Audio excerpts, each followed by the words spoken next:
What's up, guys, and welcome to another episode of the Powerhouse Mentality Podcast. I'm your host. I am Caitlin Kenneth Smith, and today is the first solo episode that I've done in the new house in North Carolina, in the new office. I'm currently still in the stages of setting everything up. My idea is, because I have a pretty big space to work with in here, is to have half of it dedicated to content creation and half of it dedicated to podcast creation. So hopefully that'll mean we are getting more visuals into the podcast, more rather than just the recording when I'm doing these solo episodes. But to be honest, does it actually really matter as long as I'm getting the point across? But I know that I can create so much more and reach so many more people if I'm doing even more than just plain audio.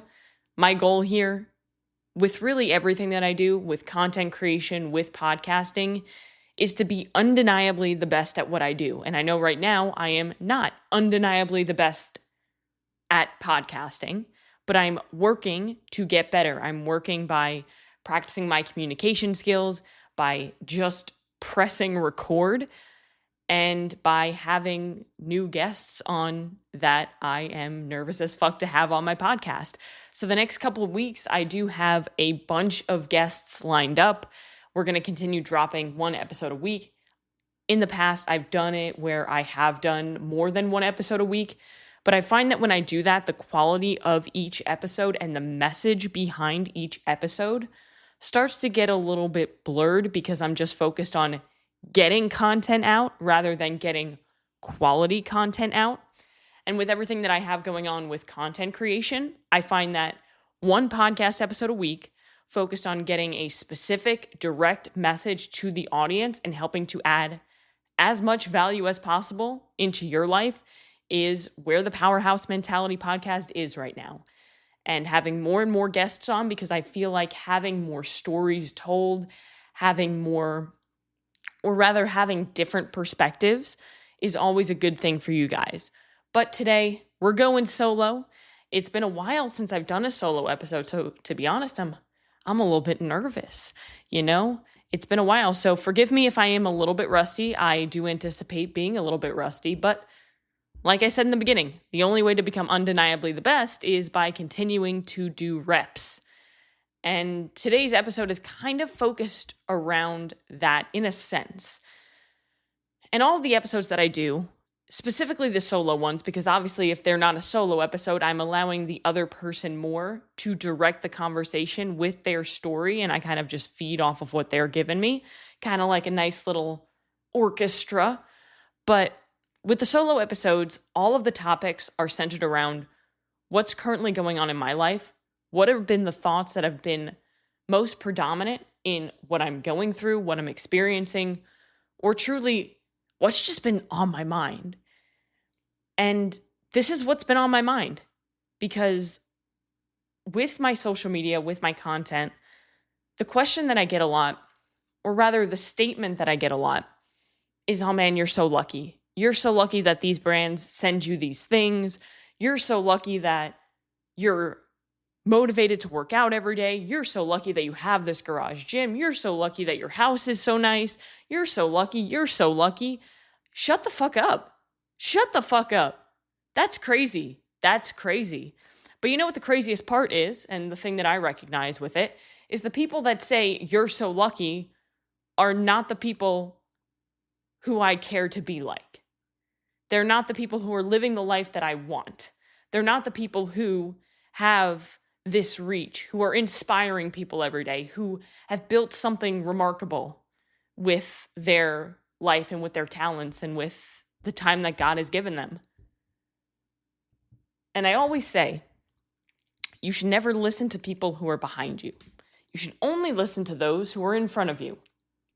If you don't want to be like somebody, if they are not living the life that you want to have, then you have no mind listening to them. But people say I'm lucky. Cool. Well, let's define what luck looks like based on your perception. You think that I am just born naturally gifted. Wrong.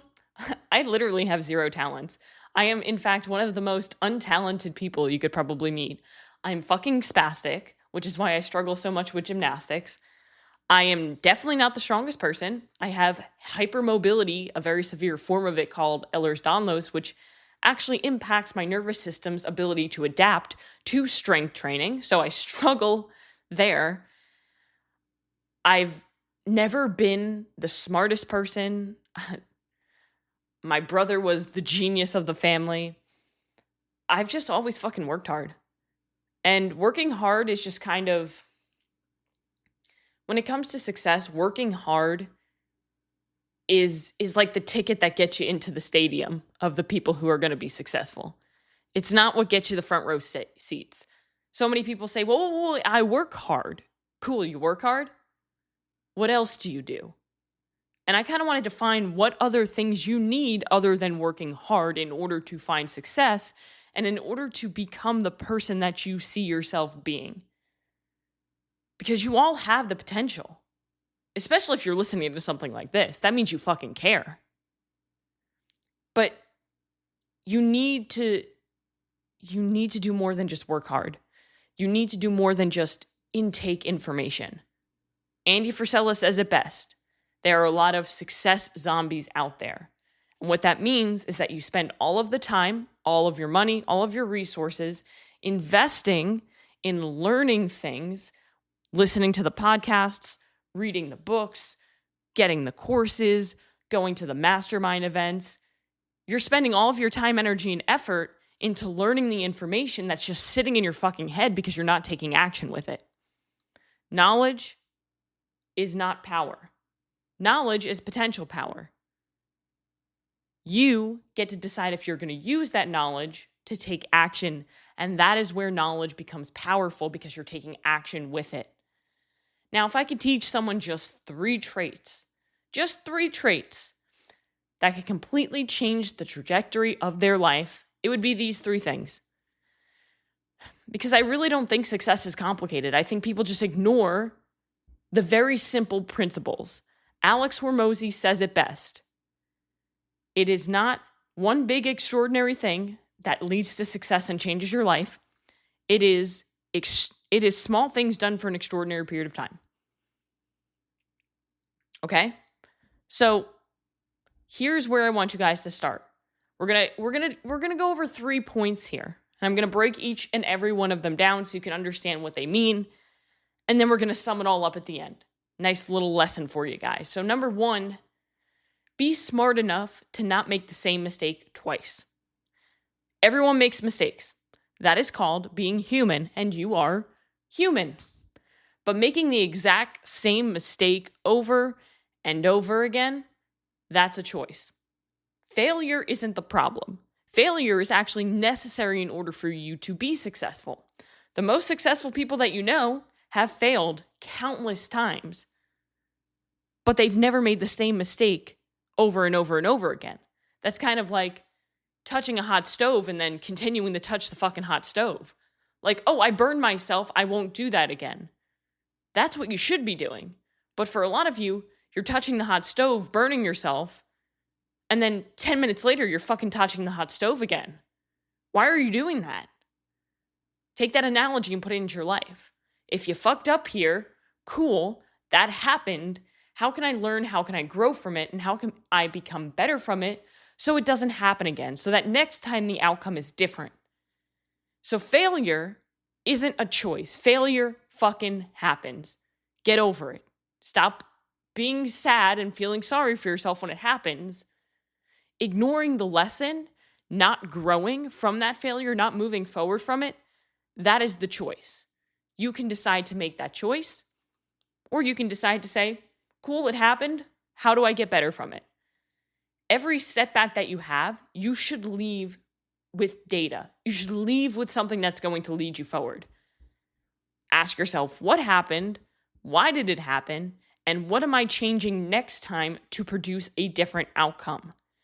Your mistakes should become tuition, not subscriptions, right? It's a one-time payment. Don't fucking do it every month.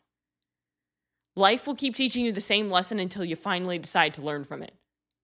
So if you can't get it through your thick skull to learn from it, well then, friend, you're going to be stuck in the same old place. And in 10 years, you're going to look back and say, shit, I'm the same person I was 10 years ago. And that is not a good place to be. Number 2, be tough enough to never quit. This one's personal to me. All right, because this is the part where, like I mentioned in the beginning, I'm not talented. I have no special abilities. I'm just too fucking tough to never quit. That's literally what it is. People might say I'm too stupid to quit. Sometimes, yes, I am too stupid to quit. But man, if, for example, my coach gives me a workout and the weight maybe was a little bit too heavy than it should have been, that sucks. I'm going to just fucking keep going until I die because I'm never going to quit.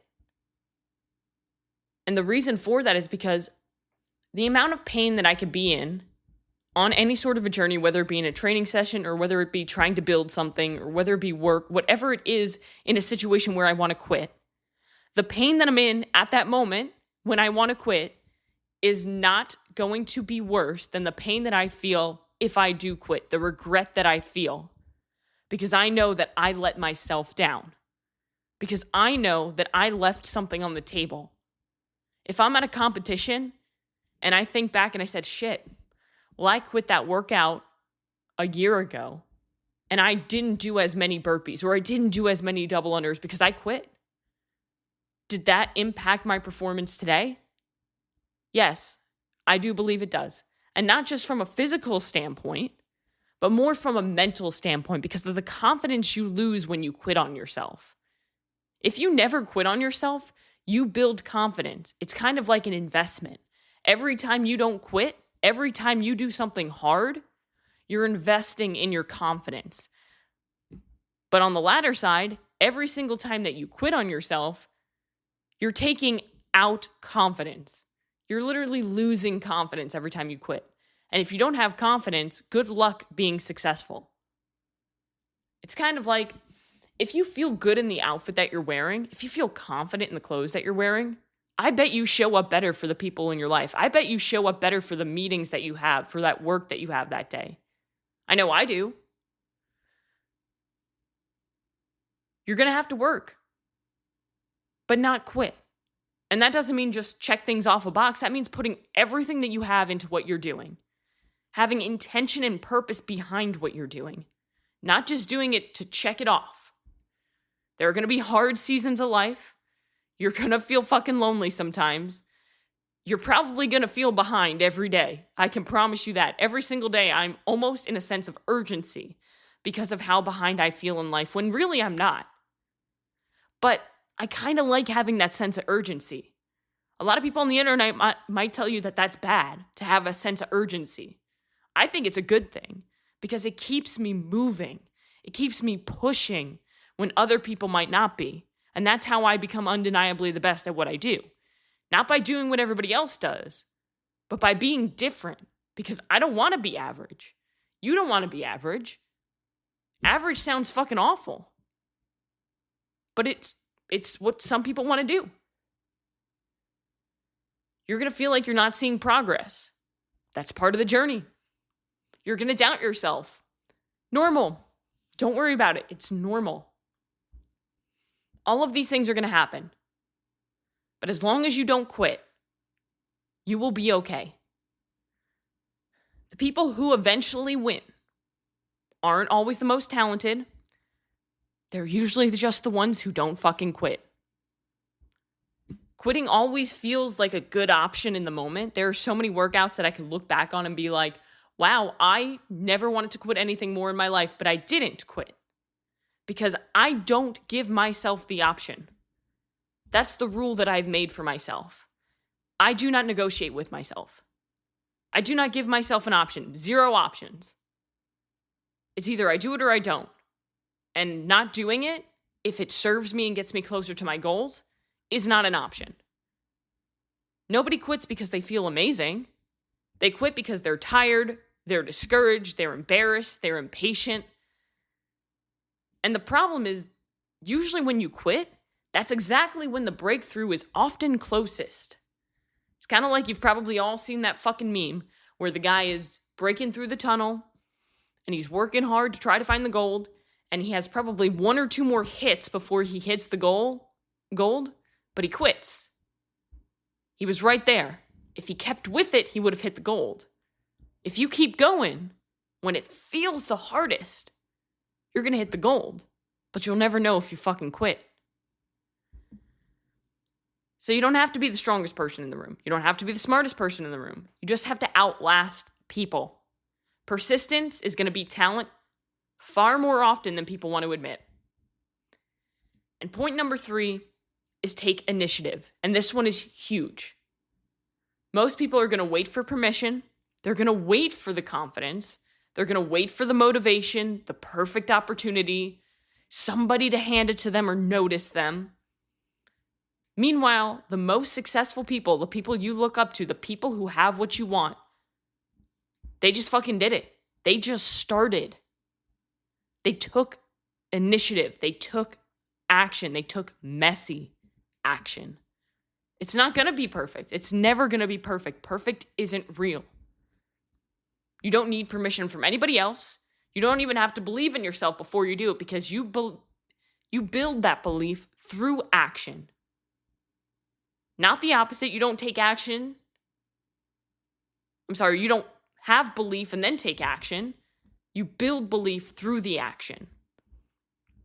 Successful people, they send the email, they apply for the job, they ask the questions, they introduce themselves to the people that they know they need to know. They start the business, they put the first video online, and they take responsibility.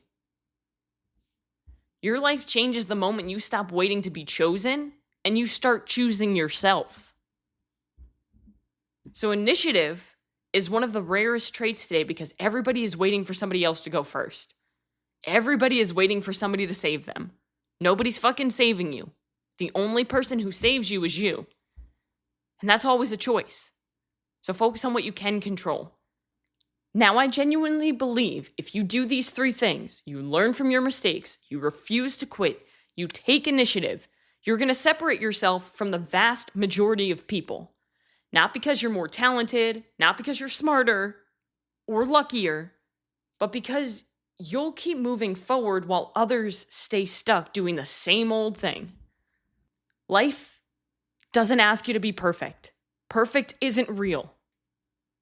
It asks you to keep learning, to keep showing up, and to keep taking the next step. And if you do that long enough, you'll be amazed at where you end up. But the problem is that most people will never know what that feels like because most people don't know what it feels like to truly go all in on themselves. So learn fast, stay in the fight, go first. If you can do these 3 things, your life is going to change. If you found value from this episode, guys, go please share it with one person who needs to hear this message and go out and do one thing that's going to take you one step closer to where you want to be.